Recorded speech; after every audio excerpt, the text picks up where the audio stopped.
Thank you Hello. for having me here, Brooks, Headley. Yes, thanks to everyone that are sitting in these chairs. Maybe we should sit on the arm of the chair so people can see us. All right. Let's do that. What do you think of that? Does that look all right? Hello. Because the sight lines in the rare book room are not very good. Maybe they're okay for Alexander Dumas, but not for Brooks Headley. Let's have a round of applause.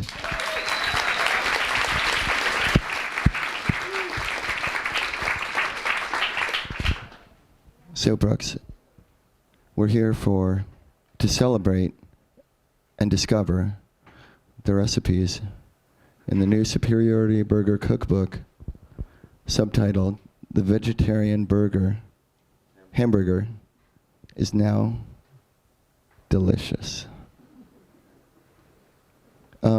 Before we start talking about the recipes, I wanted to say something. I've been to the storefront. I went there, and it had a really particular character. Has everybody been to Superiority Burger? If you haven't been, don't be ashamed. There's still... So there's no place to sit. You know. Anyway, it has a very particular character. And in your preface of your book, you mentioned that the birthday of this restaurant is June 24th. 25th.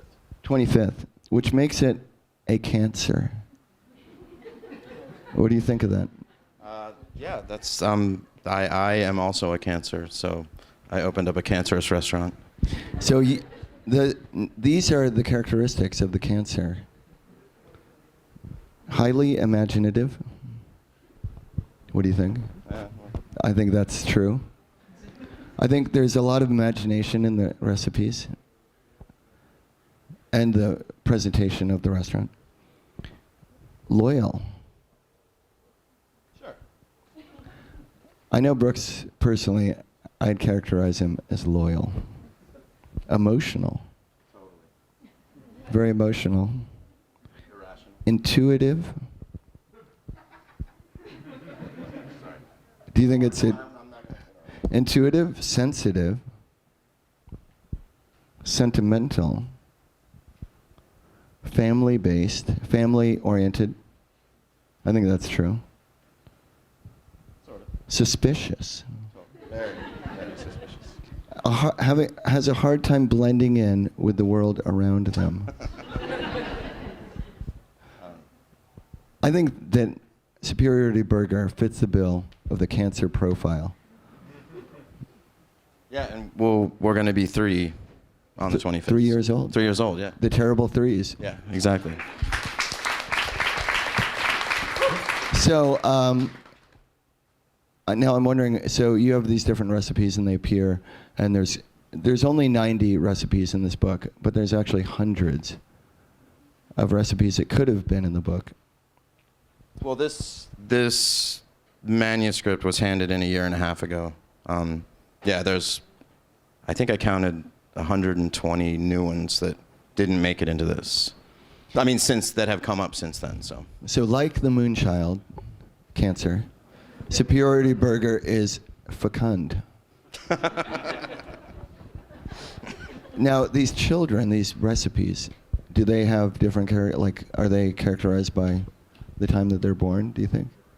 Sure, yeah. I mean, because they're born based on maybe the season that the thing is around, or also the fact that, once again, there's no place to sit, so we have a lot of extra time because we're not that busy. So Seasonal, that's interesting, because as opposed to most restaurants, you don't just order your food from Cisco or something. I tend to go to the market sometimes. You go to the market? But I don't only go to the market. Yeah. I got some regular old bottom of the barrel frozen strawberries last week. Oh, yeah. And made some pretty good sorbet out of it. Cool. Sometimes, yeah. Well, okay, so, well, that's fine. So, you got to do what you got to do. Yeah, you got to do. Yeah. So now I'm wondering, there's a lot of focus on the rock and roll aspect of your your rock and roll origins. And I know that's something that you don't personally like to talk about, but I mean, that's what I did for a while, so. yeah. So, but how did that inform your approach to making a restaurant, do you think? Kind of like in two ways. Like making a restaurant where you can make, where the food is going to be really, really, really, really thought out and take a lot of time, but then sell it for as little money as possible. Which is like, you know, that's kind of what being in a band's like. You know? Yeah. I mean, every band I've ever been in. Yeah. And you're from, like myself, you're from Maryland. Yep. So the DC discord, the DC ethos of self-punishment has deeply influenced every creative endeavor, be it music or in my own restaurant. Yeah. For sure. Yeah. In fact, I mean, of course, I wanted the burger to be $5 when we opened. Yeah. Of course. But we were like, that's a little too cheap, you know? Yeah. So we made it $6. $6. But that was a thing where we actually had the board up and we had the numbers on it. And I was like, it really looks good with $5, you know? So. Yeah. But then we have the burnt broccoli salad always, every day, and that's $4. So balances out. And there's no merchandise. I haven't seen any Superiority T-shirts. No, we have T-shirts. Oh, you have T-shirts. Yeah. Cool. Well, But it's just kind of like, we don't, like, they're just there, so. as opposed to music, though, I mean, it seems like you got out of the music game at exactly the right time, because I've had some relapses. Oh, yeah, that's true. I have a bunch of drumsticks still sitting. I consider my station at the restaurant is like right next to the ice cream machine, because when we first opened, everyone was like, you should stand in the front and you should scoop every single ice cream. And I was like, all right, that's cool, I'll do that, you know, because then I can like talk to people and that's fun. But it's gotten to the point where like I'm such a control freak about how the ice cream is scooped that whenever anyone else scoops the ice cream, and I see them from the corner, I start to totally freak out. I'm like, no, you can't do it like that. It's too soft or it's too hard. You can't do it like this. It's got to be perfect. Yeah. And then one of our cashiers, this guy Zach, who's pretty awesome. Somebody was scooping some ice cream and they were totally fucking it up. And I flipped out and I ran over and I grabbed it away from him and I started scooping it myself. And then he looked at Brian and was like, you just have to get it done before he sees you, and then it's fine. Which is true. But anyway, on that station, I actually have a bunch of drumsticks that I think I practiced like a year and a half ago or something, just once with Mick Barr. And I came straight from the rehearsal studio. When Mick and I practiced, we practiced at a rehearsal studio in Times Square, always at like 11 a.m. too, which is a perfect time to like get out of band practice and be in Times Square for like this scrum of people, you know? It's like, yeah. It's kind of the more fun ways to end a band practice, you know? Yeah. So I brought the sticks. I just came straight to work, so they're there. So they're there for if I need to immediately leave at any point and just get rid of everything, I've got the sticks. They're there. Yeah. So. Anyway, that was a long version of that. So. No, that's good. That's good.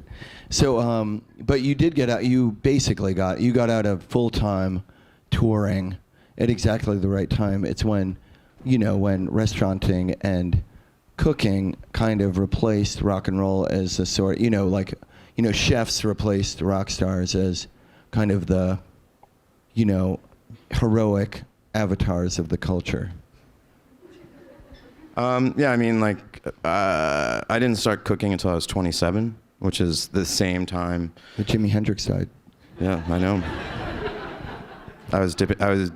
Instead of dying, I dipped strawberries in chocolate. So. If only Jimmy and Jim. Yeah, I had like taken a $5 an hour job at a very expensive restaurant in DC. Then. Yeah.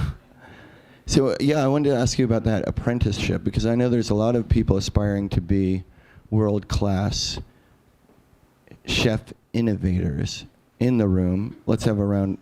Let's see some hands. Don't be ashamed. It's a good aspiration. So a lot of people here want to know how to get started. Like, what sort of apprenticeship did you do? My first job, I basically just took a job that I had no experience for, and I happened to get hired. And I told all my friends because I went in for an interview, and when it seemed like I was probably going to get the job, which was like a pastry cook job at this pretty fancy restaurant in DC at the time. I went there. What's that? I think I went there. And maybe. But I was like, I'm gonna take this job. I don't care how much they're gonna pay me. If they're gonna pay me like $4 an hour, I'll take this job. And they did pay me $4 an hour. Wow. So, I mean, this was 5 or 6. I don't know. That's pretty good. Same. You could get a broccoli salad. I know, exactly, right? But there was. You could almost go see a punk show. Maybe. So, okay, so you got this job, and you're toiling away. Right, total whim. I'd never like cooked professionally or anything. And that's the thing with like cooking in a restaurant is like you can kind of fake your way into it. And then if you're just willing to sacrifice every other part of your life and just do that, then you can get pretty good at it. Or maybe you can't and then you do something else. So. Which sounds a lot like being in a rock and roll group. Sure, it does. So, total dedication. Yeah, my first job, I was so into it that it didn't really feel like a job for the first few months, where I was totally annoying to the rest of the cooks that worked there, because I would come in like, this is amazing, like this is so cool, like, and they were like, this sucks, you know, I hate this job, but I would also like I would bake bread in my apartment and then take it to Lori, who was the first pastry chef I worked for, and I was making the shittiest possible bread, you know. And then I'd bring it into her and I'd be like, check it out, I made this morning before work. And she would like take a piece of it and be like, oh God, it's terrible. like, and also there's no money in bread, just forget about that, you know. Yeah. So, but also I was like, that's cool, I'm glad she told me that, you know. So. Yeah. So tell me about your kind of the guiding lights for your, because you stumbled into this career, and were there particular heroic, you know, exponents of cooking that you were looking up to, who you were like, wow, you know? Yeah, there were. I mean, Lori, who I first worked for, like basically taught me everything in the space of a year, because I didn't know anything about dessert at all. Like, I'm cake, you know. Yeah. But she would start throwing like French terms in my face or whatever, and I'd just look at her like, I don't know what that is. You know? Ménage à trois. Yeah, exactly like that. So, now who else besides your immediate boss? Well, through my immediate boss, and this is in DC. Like at that point, like I didn't have any money, and I didn't have any means to like do anything other than just be in DC and work. So. It's not like I was coming to New York to go eat at restaurants or anything. Like I'd never been to a fancy restaurant except that I was working in one. But Lori would talk about this woman, Claudia Fleming, who was the pastry chef at Gramercy Tavern here in the late 90s when I started my job. And she would say like, you know, like this food she's making there is incredible. It's amazing. And you have to like, but never once was she like, you should go to New York and try to eat it. Because it didn't seem like that wasn't an option anyway. Yeah. So she came out with a book that came out in I think it came out in 2001. And, you know, because my boss was telling me like, this book is amazing, you got to get it. Like, it's like a record coming out or something like that. I knew the day that it was coming out and I got it. I bought it at the Borders on L Street. And like, the day it came out, and then proceeded to steal every recipe for every job I ever had beyond that for years. Wow.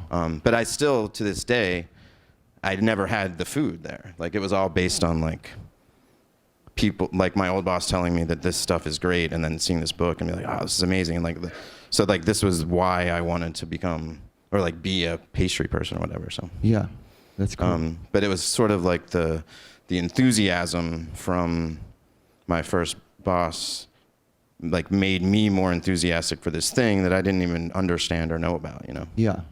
which was fun. That's cool. And then from there you went to another restaurant. Yeah, I worked there for a while and then stayed in DC for a while and then eventually moved to Los Angeles. Yeah. But not to work in a restaurant, but to be in a band. But to play rock and roll music. Exactly. That was the first relapse. So you were abandoning this new world. Right. I had a pastry chef job, but that it was too soon for me to have a pastry chef job. Yeah. I didn't know enough stuff, but Yeah. I kind of faked my way through it.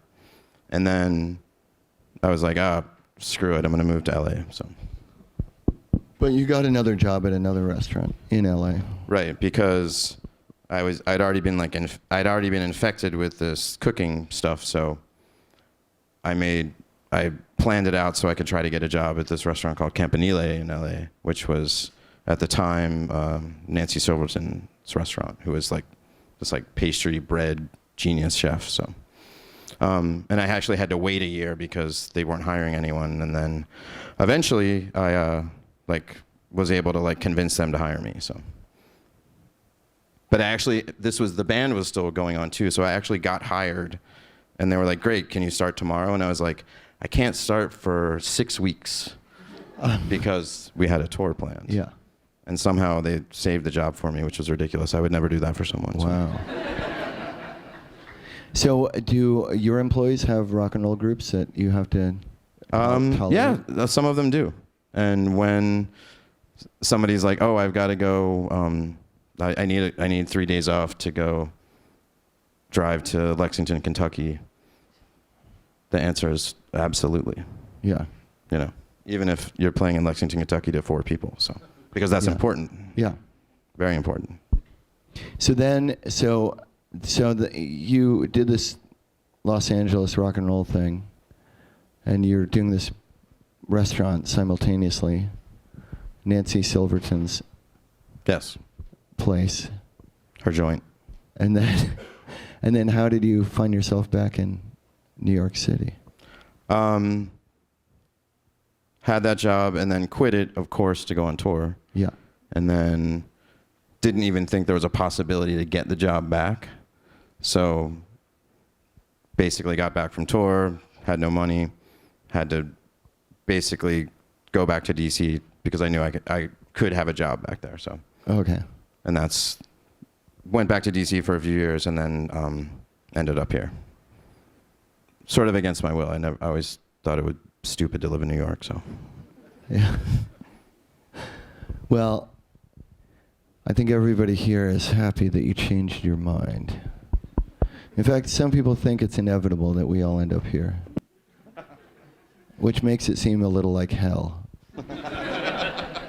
Anyway, so I was going to say, so rock and roll gets phased out. Then suddenly the cook or the chef becomes the heroic exponent of creative, the creator.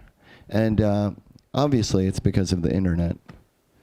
And a burger is still the only thing you can't just order from Amazon, right?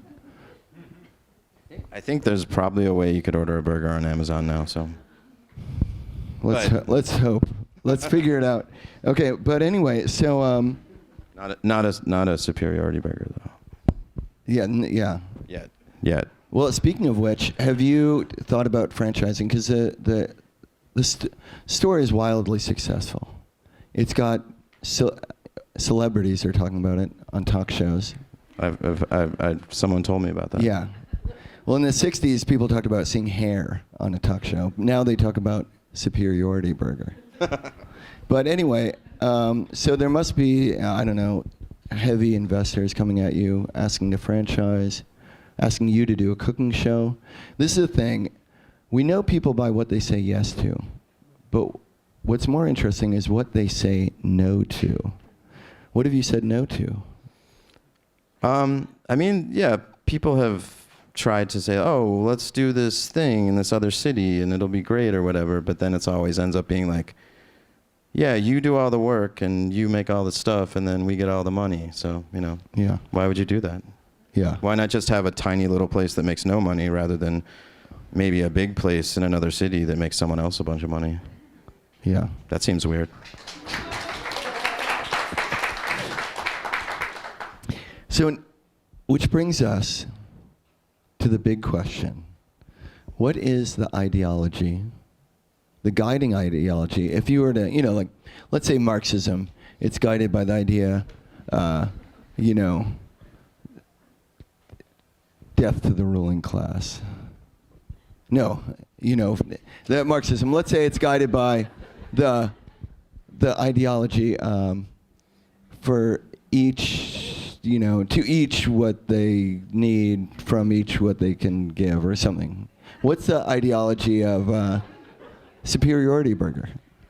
The ideology is what always has been, and it still is to get really good stuff, or maybe get some bad stuff, and then spend a lot of time thinking about it and preparing it and making it really good and delicious, and then selling it for the absolute minimum amount of money you can, so that almost anyone can eat it.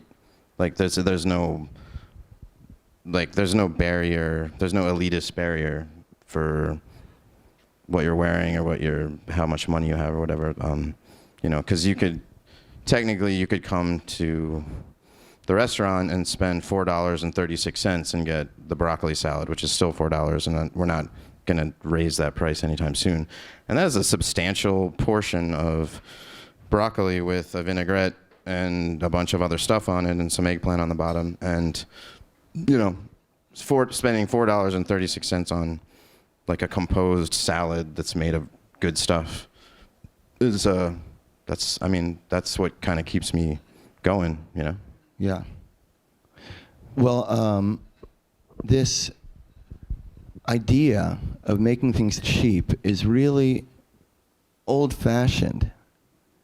And well, I'm kind of old.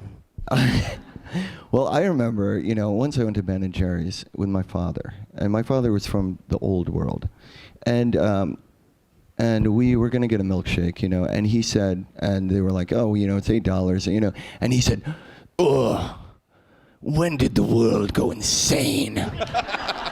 And but anyway, and I had to explain to him. I said, well, when was this? I don't know. It was a while ago, a couple of years ago. So, and I said, well, the thing is, Dad. Well, the thing is, everything's, sold as luxury goods now, and and it's kind of considered unattractive to talk about money, and we all have to pretend that we're mafia bosses, and that we're just throwing around money, and profligate display of.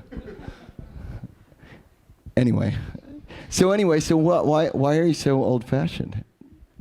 I don't know. It just seems like it's fun, Like why? I mean, technically, I could have minus the vegetarian burger part of it, which kind of thrusts the restaurant into this like kind of realm of sort of silliness, which I like because a veggie burger is kind of stupid. But like the other stuff that we sell, like if you could put it on a plate, same exact ingredients, froof it up a little bit and take it to a restaurant with actual seats and charge much more. You could sell that for a lot of money. So it's just, I like the idea of what if you just had the same stuff and just put it in a disposable container. And it like there wasn't necessarily a total plan on when the restaurant started and how it exists now. It's sort of kind of organically developed, which is kind of cool, because there wasn't like my partners and I, when we opened up the place, like we didn't sit around in the early months of 2015 thinking about how the fuck are we gonna operate a restaurant that only has 6 places to sit? Where are the deliveries gonna go? there's no place to put the deliveries. There's no basement. I mean, there's a basement, but it's small. We didn't think about that. We didn't talk about that. We didn't think about like how are we going to staff a restaurant that's doing really ambitious food in a tiny kitchen, so there's a ton of people packed into it, doesn't have a liquor license, isn't selling alcohol. Like, what's going to happen in the winter? What are we going to do about that? But instead, we spent those first few months crafting these really elaborate 15-second commercials that we were going to put. I think they were going to be just long enough to go on Instagram. Because I think maybe at that point you could only put a 15-second video up. The good old days. Yeah, old-fashioned. Yeah. So we fashioned these, like we did like storyboards, and we're figuring out the actors we were going to get to play the certain people. That's what and then we got the keys to the restaurant and opened it, and then it just kind of. We were like, oh shit, how are we going to mix the burgers? We have to make a lot of these, Yeah. So. Another thing that seems old-fashioned is a lot of the tastes in your food are nostalgic. Yeah. They're meant to evoke like memories of hearth and home. Sure. I think maybe that's like a little. Like, especially for the ice cream and the sorbet and stuff. Like, when I worked at the last fancy restaurant where I worked, I did a lot of, like, kind of kooky flavors, Yeah. Which I liked doing. But then when we opened up this place, the whole plan was, like, no kooky flavors, Just, like, this is going to be... Because in the past, maybe I would have scoffed at the idea of... say raspberry sorbet, like so pedestrian, Yeah. But now, like raspberry sorbet, I'm like, yeah, fucking raspberry sorbet with vanilla ice cream. Yeah. And something like that can totally be linked back to like some sort of nostalgia of like some shit you ate on the beach or something, So. Yeah. But what I've noticed is a lot of times you take an ingredient and almost like there's a kind of, you're like into this kind of idea of alchemy, transposing flavors, taking one thing and making it taste like something else. I'm not sure that if I'm doing that, that's cool, but. Well, like the other day I had this thing, you were like, yeah, it kind of tastes like weenies and beans or. Oh yeah. We had this dish. I call them dishes, but there's no dish, Yeah. So that we cook a lot of beans at the restaurant, like tons and tons of beans. We get these huge bulk shipments from this company called Rancho Gordo in Northern California, and they're the best beans. And I don't want them to be the best beans, but when we run out and we have to use other beans, it's very clear that they're the best beans. Wait, what's the brand? It's called Rancho Gordo. Rancho Gordo. There you go. The best beans in the world. That's good that we're gonna get the thing now. So, but do you have any sponsorships? No sponsorships. Although the vans tried to send me some like kitchen vans, but cool. Vans in the kitchen are no good. Like even kitchen vans. So, Have you skated? Have you skated in the kitchen? I can't skate. I've never been able to skate. So I'm the worst. But the beans. Oh, the beans.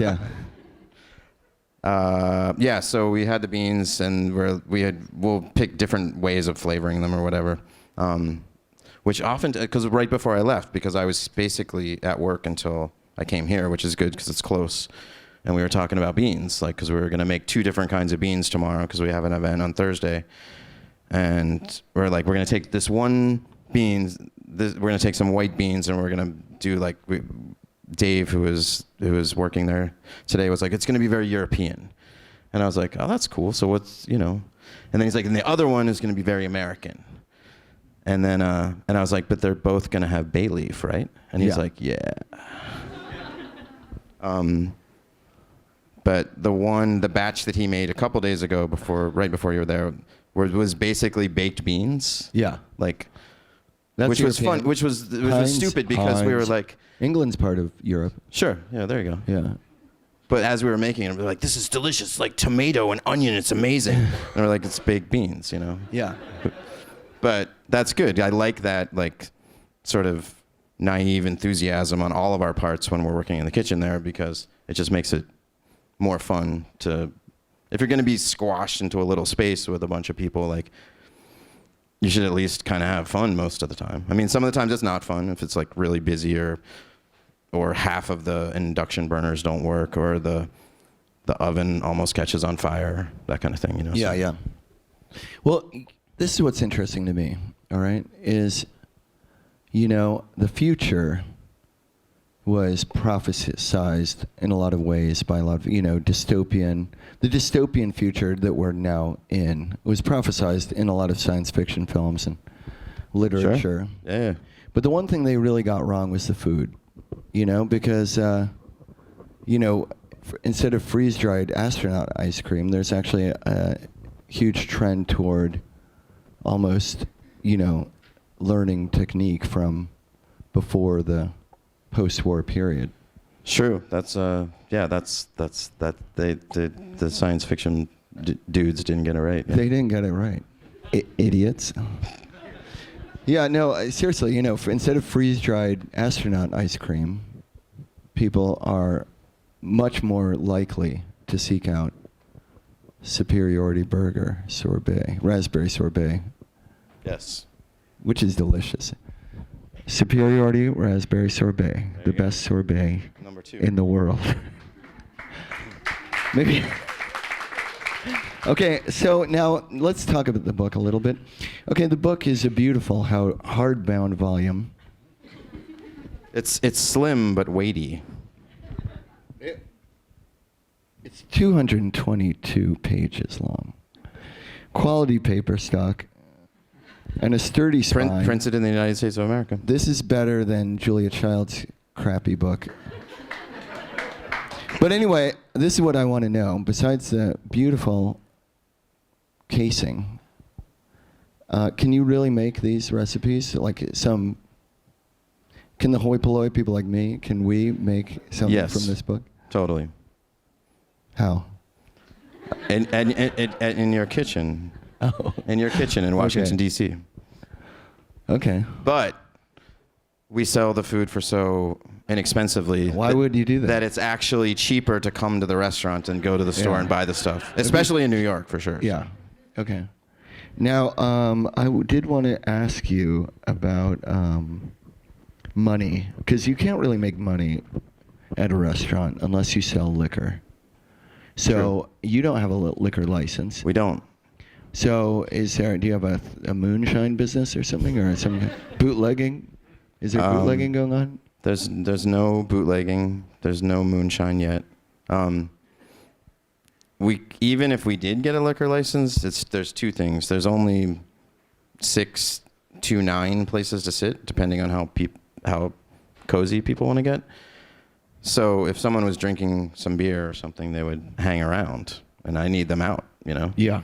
The other thing is that a good chunk of our neighbors on the block, like Mary, who lives next door, she loves the fact that we don't sell any alcohol. Yeah. You know, so, and she's kind of entertaining, so I do it for Mary. That's cool. Okay, well, what I've noticed about Superiority Burger is that the seats resemble kind of school desks. Yeah. And I've always felt like maybe you're trying to educate people. Is there an educational aspect to Superiority Burger? Sure, totally. Yeah. What kind of teaching are you trying to impart? Well, I mean, the other thing that is awesome and great about the restaurant is that, in my experience, most restaurants have a core clientele. Maybe 10% of the people that come in are like people you'd want to hang out with, or like seem decent, and 90% just the worst people, you know? Yeah. Whereas at Superiority Burger, because there's such a commitment involved in even coming to the restaurant because of the size and but it's also not like the food isn't, it's hard to eat a salad like kind of cupped in your hand while you're walking down the street. It's not like a slice of pizza. So you have to really want to come to the restaurant, you know? Yeah. Because of the size and because of that part. So, but because of that, the people that come to the restaurant, it's like flipped. Like we have like, I would say 90%, maybe 95% of the people that come to the restaurant are like kind of awesome. And then we're buddies with them, you know? Yeah. And that's cool. It's a family affair, and you know, the Cancer, very family oriented. So yeah, but because we have people that come all the time, some people come almost every day. I mean, a lot of times people come every day for a while, and I'm like, you gotta stop. Because what usually happens is people will come every day for a couple months, and then you don't see them again ever. Yeah. Like, there was a guy that did that for a while, and then just didn't see him. And then I was shopping for spices at Kalustyan's, and I saw him, like, in the aisles, and it was totally like, I was like, hello, you know, how are you? And he's like, are you still doing that Superiority Burger thing? No, it was just like he didn't want to talk to me, so I don't know what happened. So. Well, that sounds... He ate every day for, like, a year, so. Yeah. But yeah, like, most of the people that come to the restaurant, it's like,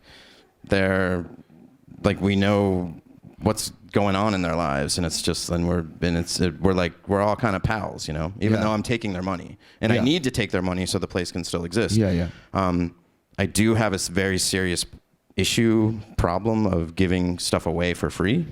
Like I'll give stuff away for free for any reason. Like, it's almost ridiculous. Like, there was this band, Deathside, they're a Japanese hardcore band. They played some shows in New York a couple years ago. So there was this like huge conglomeration of like punk kids, and they like flooded the restaurant for 3 days, and I was really excited, you know. So like I remember specifically there was one point that we have the window seat, and it was just a couple, and they were like, you know, being really quiet, and they ordered like 2 vegan burgers, and then I just started giving them a bunch of stuff for free, but they were suspicious. Like, I think they thought maybe that they were going to get charged for it. Yeah. So they like, before I could go out and be like, kind of like introduce myself or just be like, I'm just psyched you guys are here because I know why you're in New York or whatever. They just like bolted out the door, you know, which is kind of cool too. So, yeah. You know. And also the other thing is, because we do get a lot of bands on tour that come to the restaurant, it's always first thing in the morning on a Sunday too.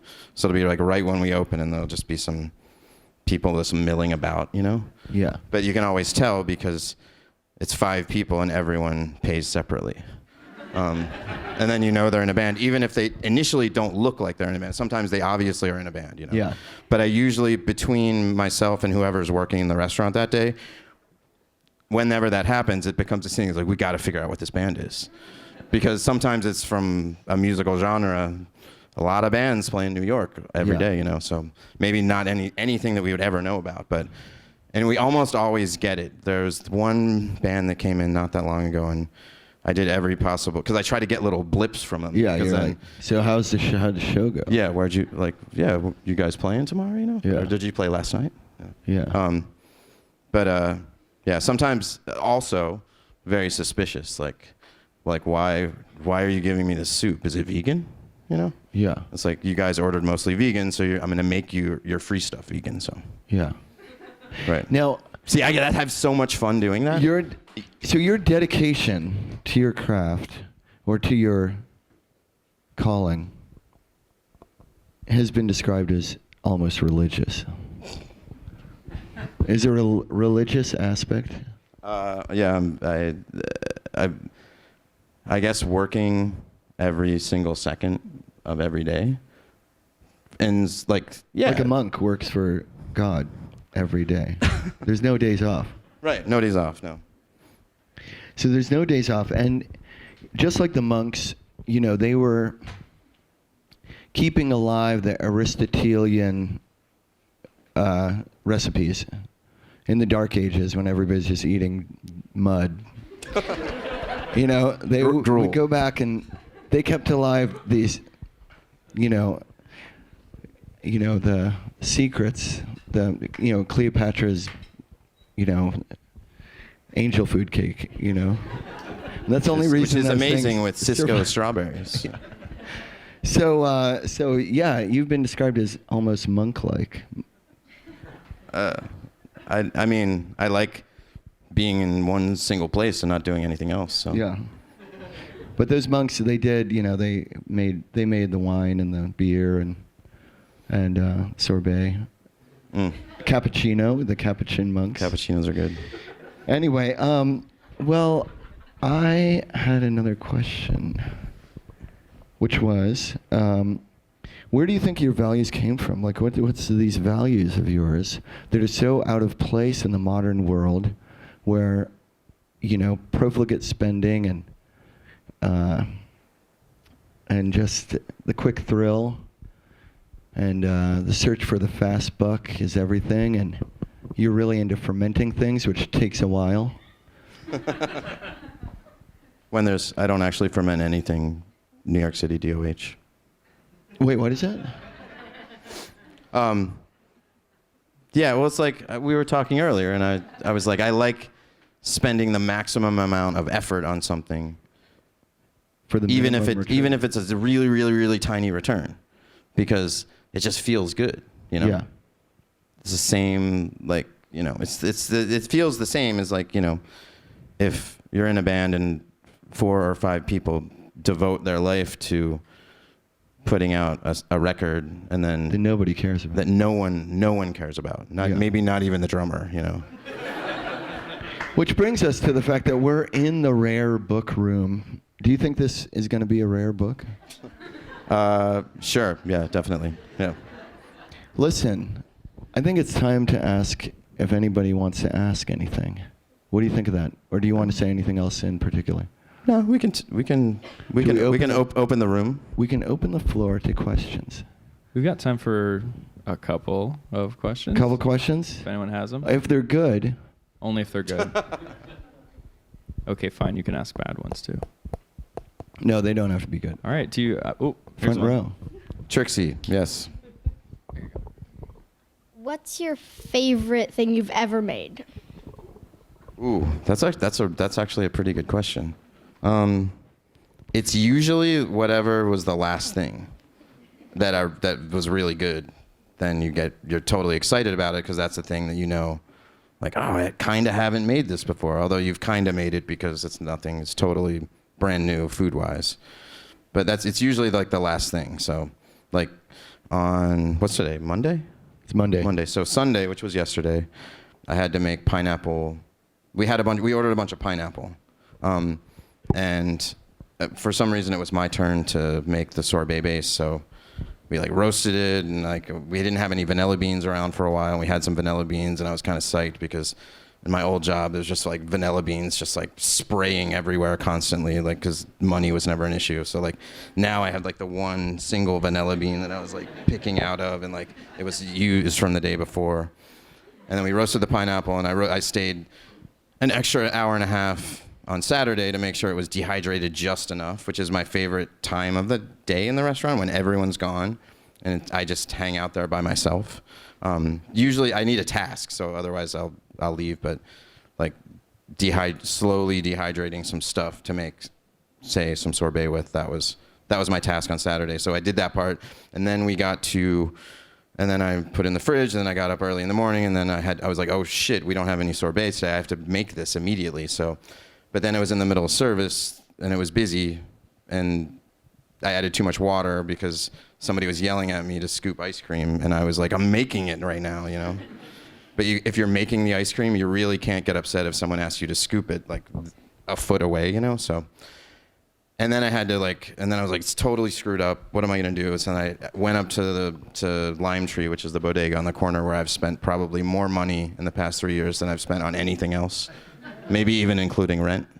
And I got some oranges, and they weren't very good oranges. And then, I was because orange sorbet is always really difficult because of weird pectin issues. It always separates and never tastes like oranges. Damn pectin. Yeah, or people expect something that's orange to taste like a Flintstones kind of push pop thing, because that's what your memory is. That's what orange tastes like. And if you have something that's actually orange but isn't that great of a specimen of orange, you're like, oh, it's all right, but it's whatever, So I squeezed the orange squeezed yeah. the oranges into the mix and then mixed up. Squeezed. This isn't gonna work, and then went ahead and spun it. And then once you get to that point, like you've committed to like, I have to use this because I'm using the machine to make it, and it came out and it was awesome. So pineapple orange sorbet Nice. is my favorite thing. I think we have another Got another question. Hey Brooks, first of all, I just want to say thank you for reminding me of what it's like to grow up in my parents' restaurant. Since they had the restaurant, I kind of forgot what that was like as a kid. So thank you for that. And thank you for being so dedicated in there like every fucking day. My question to you is, where do you go for inspiration on food when you have time to eat anywhere? How do you choose where you want to eat? I don't really go anywhere anymore. So sometimes, like if our manager Cheryl's amazing, and she'll kind of force me to take days off now. But we started working on this kind of focaccia thing that a lot of you have tasted because a lot of the people in this room have been to the restaurant a bunch. But I have to make it every night, and then it takes a while, and then so if I miss a day, like today, I'm probably gonna go back there at like 1 a.m. and make a batch because I gotta have it, So, but occasionally I'll have it if I do take a day off. Like, it's sort of, I don't know. I kind of like, I don't know. Sometimes a lot of times if you don't take a day off for several months, you just don't do anything. You just kind of sit in your apartment, and that's fine. So. Did you have a question? We got time for one more. This is probably going to be the last question. Better make it good. Well, I was just going to ask what your advice is when you're hiring. How do you choose your chefs and your cook staff, and what do you look for? So that's a very good question That's a good because question. it's a constant struggle to retain staff in any restaurant, be it the fanciest, most expensive restaurant or the cheapest possible restaurant. So the main thing that I look for is enthusiasm, more so than technical skill. Because a lot of times people will be really good, but then they're kind of jerks too. Especially if it's like a vegetarian restaurant, which, you know what I mean? Yeah. There's a lot of vegetarian restaurants, it's not so good. So. Okay, I have a question. All right. Make it good. Do you want to have a cooking show? There's a lot of cooking shows out there. There sure are. What would your cooking show be? I don't even like getting my picture taken for like the DMV, let alone being like videotaped. So, Okay, I don't think that's for me. So, Okay, I have another one. What makes something food? That's good because, and we talk about this a lot at the restaurant because at most restaurants there's family meal, and that's food. Yeah. Because that's not the food you're serving, that's the food the staff's going to eat. And at a lot of restaurants, even big, crazy, fancy restaurants, the family meal is real bad. It's like kind of the dregs of things. Like at my very first job, I was vegetarian, so I'd never had mussels before. So my first introduction to mussels was terrible, about to go bad mussels, and like with rigatoni. And I was like, wow, this tastes real strange. Like, and then I learned later that I was being poisoned by the your owners of the employer. restaurant. Yeah. Yes, exactly. But so like in a lot of situations, like family meal is kind of food, even if it's like not poisoning you, but that's food. Whereas a lot of times when we try to come up with a new thing at the restaurant, like usually if there's rice involved with it, it always kind of like, you're like, oh, this part's good and this part's good. And then all of a sudden it becomes family meal. It just becomes like food. So like Darcy and Dave, my two main managers at the restaurant, when we're coming up with stuff, it's always like, it's not ready yet. It's still kind of just food, Wow. And then eventually something will click. And sometimes it's as little as like a drop of lemon juice or a little more salt, or taking 2 or 3 things away from it. Yeah. And then it's like, oh, now it's Superiority Burger. So. It's like it's like, do you ever use Brian Eno's oblique strategies in the kitchen? Yes. I'm going to go do it tonight. Cool. Hey, thank you very much for coming. Thanks a lot, you guys. Brooks Headley.